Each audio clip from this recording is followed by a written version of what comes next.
Hello everyone and welcome back to my channel. If you are new here, thank you so much for joining, and if you are returning, it is so good to have you back. I am a mindset expert and business strategist, and I have worked with over 275 women and global businesses to help them turn their dream life into their real life in a very top line explanation. But all that to say is I've helped a lot of women with their money, with their mindset, with their habits, to help them create greater fulfillment, not just financially, but in all senses of the word. And so much of that comes down to money. I used to think I was good with money. I wasn't in debt, I always had savings, and I worked hard. But I still had this feeling of being stuck, like my money wasn't working hard for me, or that I wasn't really savvy when it came to my finances. And so I've spent the last 5 years of running my business really doing much more of like introspection on what are those habits that build wealth? What are those multi-million entrepreneurs and business owners doing that I can kind of pick up pieces from and take advice from?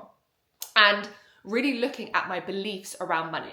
For so long, I believed that the harder I worked, the more money I would earn. And what I realize now is that simply is not the case. It's about how your relationship with money is and your mindset towards money. And so this is what I want to lean into today, because for so long of my life, like decades, I was on autopilot with my money. I was aligning to beliefs that I had been taught by my parents, which all came from a really well-meaning place. But naturally, as time goes on, as we evolve, some of those beliefs, some of those habits don't serve us anymore. And I'm going to bet that at least 2, if not more, of the 8 habits that I'm going to talk you through today, you are currently practicing. So they're sneaky habits, they're habits that we don't even realize can be detrimental. And so I want to help you with that today. Wealth isn't just about income. I really believe that regardless of how much you are earning, you can still build wealth behind the scenes. You can still make your money work harder for you. It all comes down to how you think and those habits that you have around your mindset. So in this video, I'm sharing 8 money habits that kept me stuck, money habits that didn't serve me, and the specific shifts that I have made to change that reality. I'm now running a plus 6-figure business. I have investments, I have savings, I have my own property, and it all has come down to shifts that I have made with my money.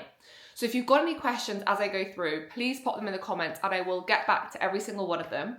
But otherwise, let's dive in with habit number 1. So this was one where I would avoid anything to do with money because it felt overwhelming. I was someone who at school was always kind of the middle or the bottom set in maths. So I had this belief that because I wasn't good with numbers, I wasn't good with money. I used to avoid looking at my bank app, not because I was in debt or because I was spending erratically. It was just, I was telling myself I'm not a numbers person, or I'll deal with it later. Like I'll look at it at the end of the month. But this mindset, even though it feels harmless, even though it feels like, why does it matter if I'm not looking at my bank account? It creates disconnection and anxiety. Like, when we avoid something, it creates those stories in our mind of like, oh, I wonder what's happening, or I wonder what my account's looking like. I wonder how much money's in there. Ultimately, wealthy women, 6-figure earners, don't avoid money. They stay in conversation, they stay connected, they stay aware with what their financial circumstances are. They treat money with awareness, like a habit. And the shift that I really made here is just checking in on a regular basis, once a week, 5 minutes every Friday, looking at my bank account. What had been coming in, what I'd been spending. And the reason why this is also really important is because what if someone had hacked into your account and you were unaware that money had been taken out?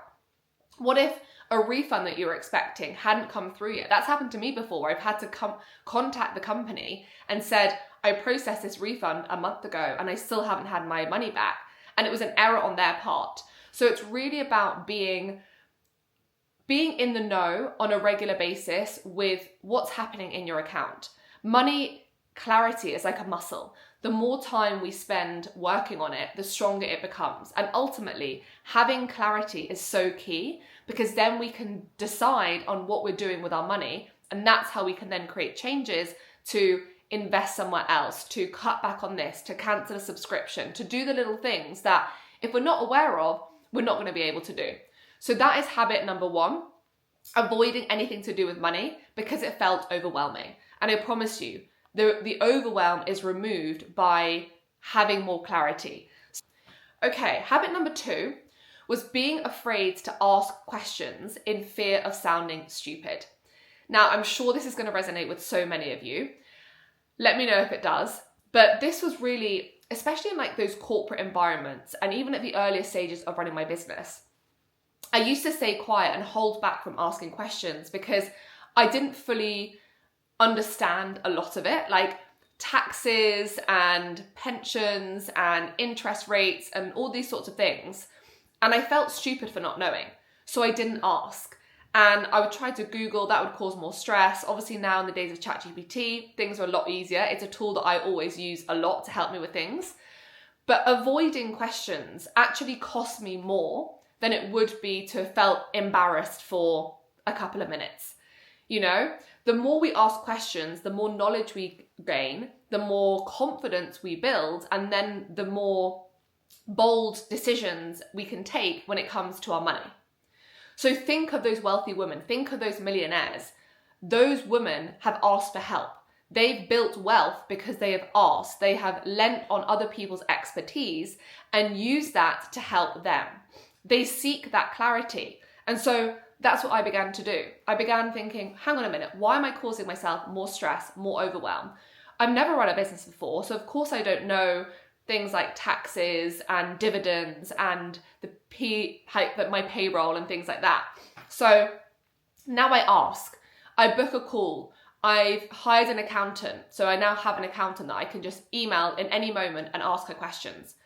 I use ChatGPT, ask people around you. Think about the people that you know who have a bit more experience and lean on them for support. There are so many podcasts out there, so many books, but really clarity comes from asking, and it speeds up the process so much as well. And there was actually a study in 2023 that showed women who actively engage in financial learning build 35% more long-term wealth than those who don't.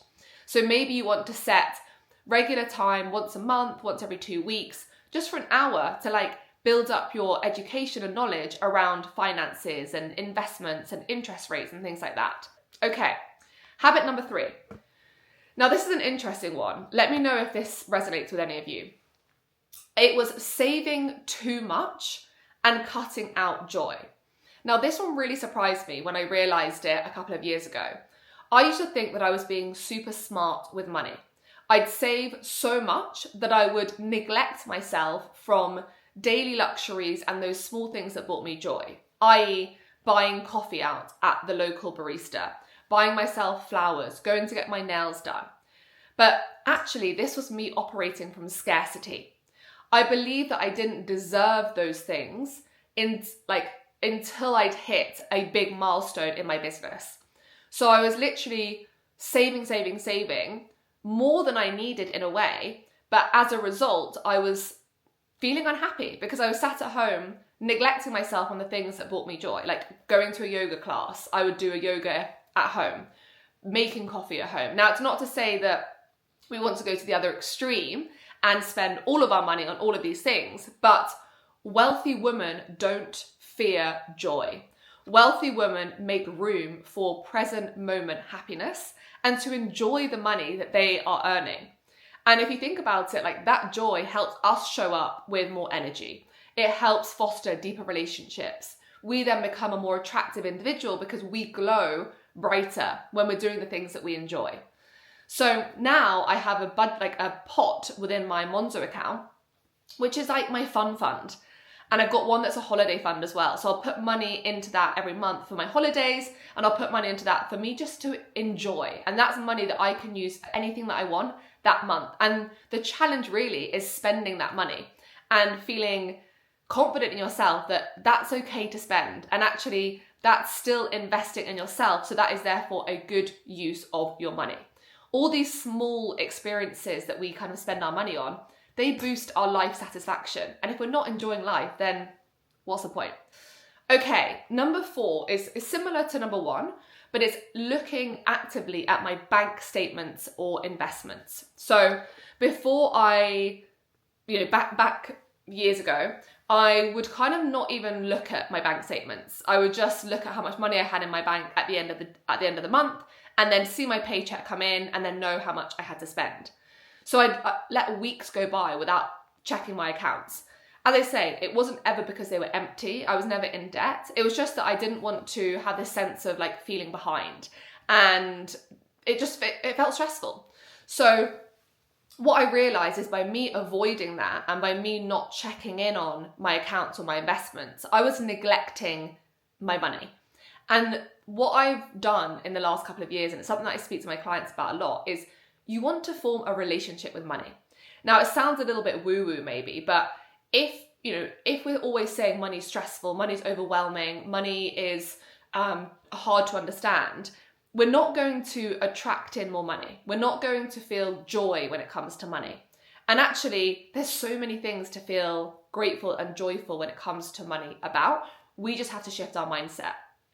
Financially secure women, boss bitch women, women running multi-million-dollar companies, they have a secure and healthy relationship with money. So what I do now, which is something that I look forward to every single month, is I have a CEO day, because obviously I run my own business, but if you don't have your own business, you can have a me day, a financial abundance day, whatever it might be, where I sit down and I look through my spending. I look through my accounts, I look at my investments, how they're doing, how they're shifting, just to touch in, tap in and say, okay, that's changed, or I've been spending more on there, or I've saved more than I realized. And with things like Monzo accounts, which by the way, not sponsored, I just am a fan of, you also see how much interest you earn each month. So you think, oh, I've earned £250 on interest. That's basically free money. And then you can choose what you do with that money. So these are the habits that if you're doing on a regular basis, really do compound to A, build your sense of empowerment with money, B, give you more of an understanding of your money, and C, help you spot opportunities. Okay, number 5 was money habit, was equating busyness with success instead of being intentional with my money. So for years and years, I put busyness as a badge of honor. The more hours I was working, the more successful I would be. But wealth does not come from burnout. Wealth does not come from being sat at your desk, hustling away. It comes from strategy.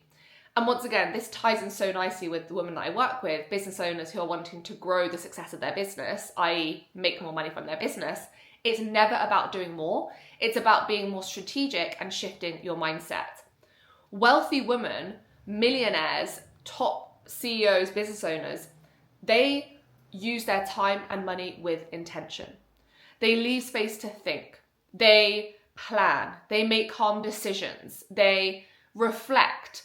They analyze. They tweak their strategies, If you have investments and they're not doing well, maybe you want to keep them out and stick it out because it's a long run. Maybe you want to pivot and change your portfolio. Maybe you're using a bank account that pays very low interest rate, so you might want to switch banks at one that pays you more. That all happens when you give yourself time, when you create space for those moments of reflection. So that's exactly what I do. I now build in white space. I budget my time like I do my money. I create space to plan and plot. Recently I invested in gold.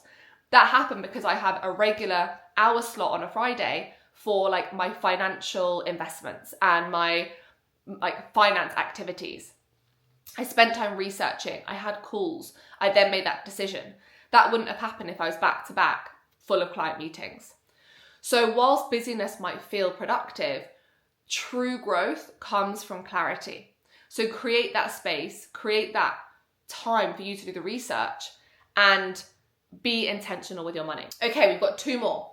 Number 6, I had a belief for ages that investing was not for people like me. And I say people like me as a young female who was never good with numbers. That's what I believed. I believed investing was for finance bros or people who were already making 6 figures, people who were much further down in their career. So I delayed it. And actually my parents, I'm so grateful to them for this, helped me so much. They saw the importance of investment. So they helped me at the early stages. I would never have done it on my own. If you haven't invested yet and you're watching this, today is the day to start. It's never too late. And you don't have to have loads of money to invest because of compounding effect that investments will have. And actually, wealthy women start small because it's these small, consistent habits that create the results. They start small and they start early, but it's never too late. So figure out how much money you have that you can put aside to investment. It could be £50, it could be £100 or dollars, wherever you are.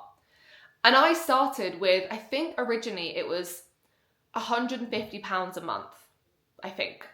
And I put it into a stocks and shares ISA. And every month I put it into that. And then it got to the place where I could max out my ISA, which is £20,000 if you're in the UK. But it will be different depending on where you are. And I made it a habit. It wasn't a decision. It was a direct debit going out of my account the day after I got paid. So I knew that that money was going to be available. And that was probably over 10 years ago now. So it's really built up and it feels empowering and it feels exciting because that's money that's just building behind the scenes. I'm not having to touch it. Of course, you have to create the portfolio, but there's so much advice out there.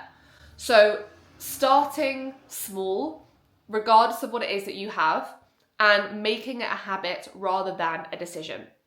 So if you think that investing isn't for you, I challenge you to shift that mindset. It's available for everyone. And the sooner you start, the better. Okay, number 7. This is a really sneaky one. Paying the convenience tax. Now, I cannot tell you how often I have paid the convenience tax. Getting an Uber rather than getting the train, paying for next day delivery because I wanted something immediately, ordering a takeaway because I couldn't be bothered to cook, all of these things. Now, of course, some of those things bring you joy. However, the convenience tax, if you're not careful or if you're not aware of, will build and build and build. And before you know it, in 1 month, you spent like 150 quid on things that you could have easily put in, like that £150 could have gone into an investment.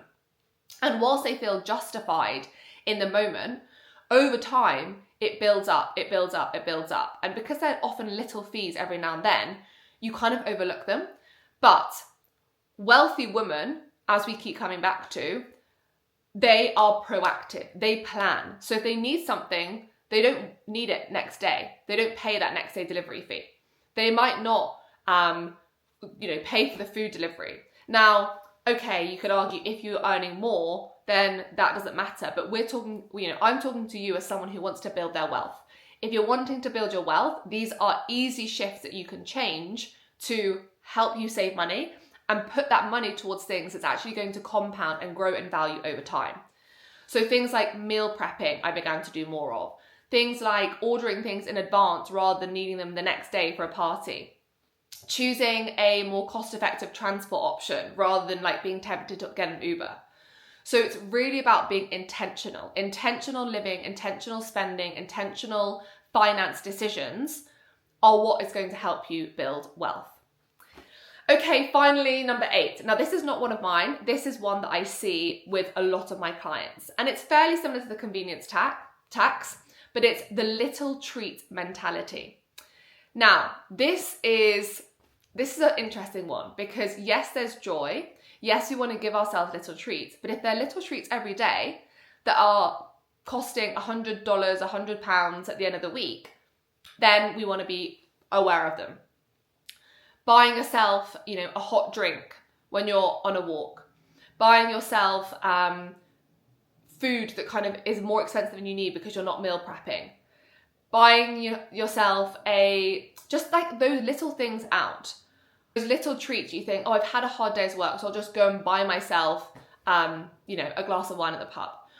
Now, there's nothing wrong with treating yourself once in a while, but when it's reactive, that's what can cause the drain. So it's planning ahead once again. It's allowing yourself to have that abundance, but not allowing the little treat to be your excuse every time you're spending money. I think that's what it comes down to. So let me know if that resonates. To wrap up, I want to remind you, it's not about having everything figured out. It's not about having to invest hundreds of thousands, but it's about being intentional. It's about creating space. It's about being conscious with your money and where it's going and how and if it's working for you. Because it's very easy to stay in cycles. You know, we are creatures of habit. We tend to do things the same way time and time again. And it's not until you step back and question, is this serving me? Is this habit helping me? Could my money be working harder? And then having conversations with people who are experts, who work in the field, who are further down the line, and getting that support that you need to help you.